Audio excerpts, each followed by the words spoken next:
Hey everyone, welcome into our latest Cannabis in 5 presented by Dutchie. I'm your host, Shad Dales, and today we're going to head down to the Sunshine State because there's a serious momentum shift happening in Florida's fight to legalize recreational cannabis. The campaign to get adult use marijuana on the 2026 ballot just hit a major milestone, and it's not getting nearly enough attention. As of now, the campaign has collected over 75% of the signatures needed to trigger a statewide vote. So we're going to break down what that means, who's behind it, what's changed since the failed 2024 attempt, and what hurdles still lie ahead. So with that, let's get into it. So first up, who's driving this push? It's a political committee called Smart and Safe Florida. If that name sounds familiar, because they were the same group behind Amendment 3, the legalization measure that made it onto the Florida ballot back in 2024. That one pulled 56% of the vote, but it didn't pass. Why? Well, because Florida requires a 60% supermajority to approve any constitutional amendment. Most states only need 50%, but not Florida. That's made it one of the toughest states in the country for direct cannabis reform through the ballot. Still, this group didn't back down. They've come back with a new revised proposal for the 2026 ballot, and this time they're hoping to build on their momentum. So with that, where do things stand right now? To get on the 2026 ballot, Smart and Safe Florida needs to collect 880,062 valid signatures. And as of July 31st, they've gathered over 661,000 that have already been verified by the state. That's more than 75% of the total that they need. So that's a huge development, and it puts them well ahead of schedule. And just to be clear, this isn't like signing a change.org petition. These signatures are official, verified, and have to meet strict district-level distribution requirements. This is real political organizing at scale. So really, what happens when you hit 25%? Here's an important piece of the process that most people miss. Once the campaign collects 25% of the required signatures, they triggered a mandatory legal review by the Florida Supreme Court. That review checks two things.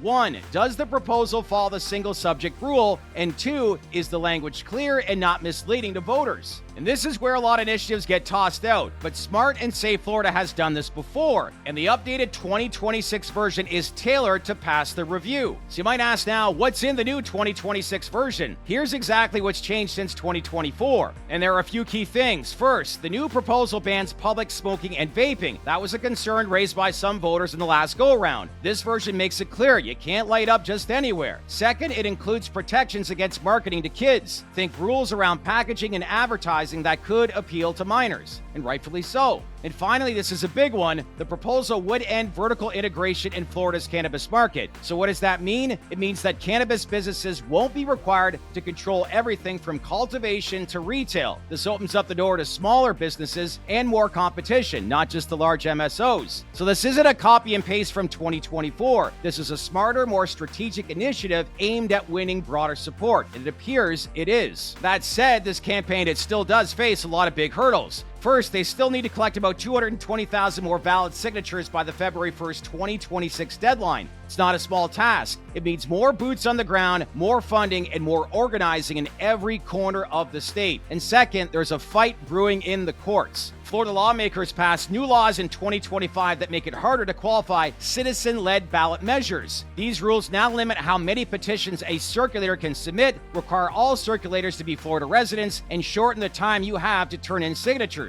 Smart and Safe Florida is now challenging those laws in federal court, arguing that they violate First Amendment rights and were designed to suppress grassroots movements. So even if they get signatures, they might still be fighting in court just to stay on the ballot, which makes many people here today still think Florida is a long ways from becoming legalized with adult use cannabis. However, here's what's working in the campaign's favor, though. Public polling consistently shows strong support for cannabis legalization in Florida, hovering around 67% statewide. If you break it down, you'll see 82% of Democrats to support it, 66% of independents, and even 55% of Republicans say they're on board. So that sounds like a slam dunk, right? Not so fast. Remember, in Florida, you need 60% of the vote to pass any constitutional amendment. That means just a small shift, just a few percent, can make or break the entire effort, which we saw last fall. So turnout, education, and voter clarity will be everything in 2026. So as we zoom out for a second, if Florida legalizes adult use cannabis, it becomes the largest southern state to do so, and one of the biggest legal markets not only in the U.S., but the world. That could mean massive job growth, tax revenue, and access to regulated cannabis products for tens of millions of people. It would also pressure neighboring states like Georgia, Alabama, and the Carolinas to rethink their own outdated laws. And they are outdated. And from an investor's perspective, Florida is a limited license state. That means fewer operators, less saturation, and potentially higher margins for companies that get in early, which we've seen with the major MSOs. So really, what should we be watching over the next few months? Here's your short list. 1. Will the Florida Supreme Court approve the language of the ballot? That's the next big gate. 2. Can smart and safe Florida gather the remaining signatures by early 2026? 3. Will their federal lawsuit against the state's new petition restrictions succeed? And finally, number 4, can they win over the last 4% of undecided voters to get across the 60% finish line?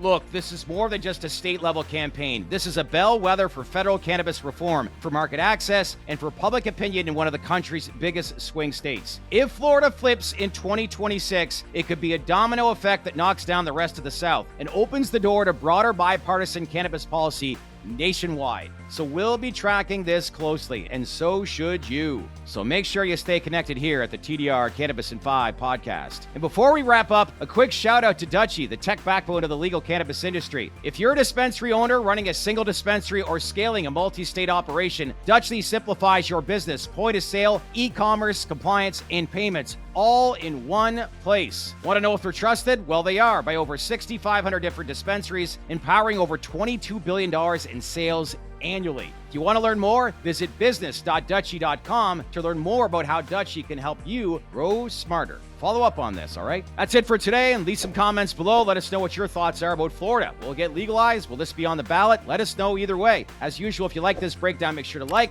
subscribe, and smash on that bell for all notifications. In the meantime, enjoy the rest of your day, and like I always say, stay open-minded, stay connected, and I'll see you next time at our latest Cannabis in 5. I'm your host, Shad Dales, and thanks again for watching.